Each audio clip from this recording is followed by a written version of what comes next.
Hi, my name is Madilyn Anderson. The last time we got together, we had talked about Newcomb College, the Woodward brothers, and their contribution to New Orleans at large. This time, we're going to focus in a little bit more, and we're going to talk about pottery in Louisiana and the Southeast. And we're going to start with Newcomb pottery. As you may remember from our last video, Ellsworth Woodward started Newcomb pottery as an answer to the interest in the arts and crafts movement going on in England. What was interesting is you may assume that because it's through a college that all the students were making the artwork, when actually these were graduates of Newcomb College that were getting hired out if they had promise and starting careers and making a living making pots. Or not really making pots, because at the time it was considered unladylike to throw at the wheel because of the clothing and just the physicality of the works. Instead, they had full autonomy over the creation and the design of each piece. They picked out the shape of the pot, they picked out the glaze, and they decided what design to use on the surface. It allowed them to earn a living, and it allowed them to also list themselves as career artists.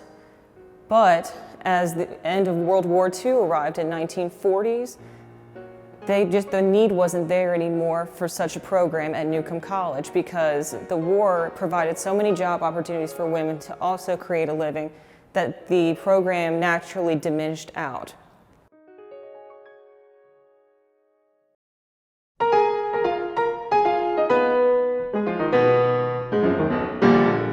The next potter we're going to discuss is George Orr. Now, George Orr had a very intimate connection to Newcomb College and Newcomb pottery because he was the apprentice to Joseph Maillet, master thrower at the university. Maillet threw all the pots that were made at Newcomb, and after George Orr finished his apprenticeship, he went on a trip around the country to look at what was going on in pottery in America, just to get a feel for what was going on.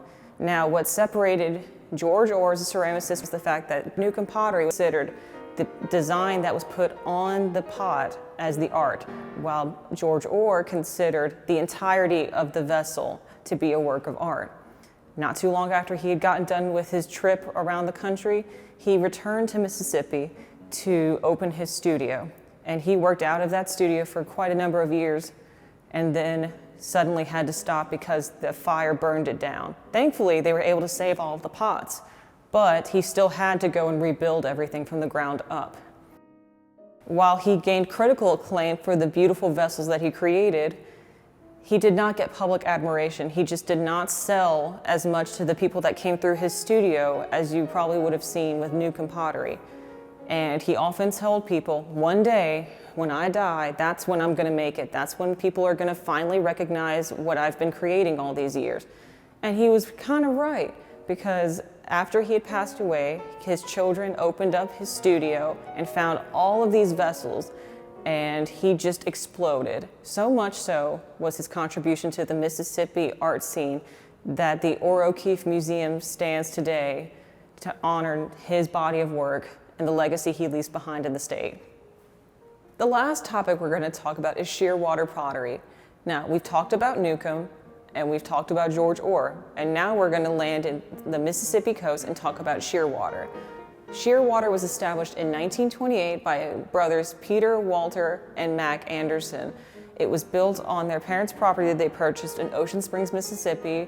It was about 24 acres, so it was not super big, but big enough to do the job. And they were a powerhouse as far as sourcing most of their clay from either Mississippi or Tennessee, depending on the type of clay they needed. They had molds on site that they used to make all their figurines, and of course they had the equipment necessary to throw their pots. Unfortunately, after Hurricane Katrina hit the Mississippi Gulf Coast, the Shearwater pottery site and buildings were completely destroyed. Thankfully though, they were able to rebuild and are back to full production. Now, you may have recognized one of the brothers that we mentioned in the video, Walter Anderson. He is one of the key figures that is represented in our collection here at the Alexandria Museum of Art. So if you are interested in learning more about him, please either come visit us or tune back in later for the next video.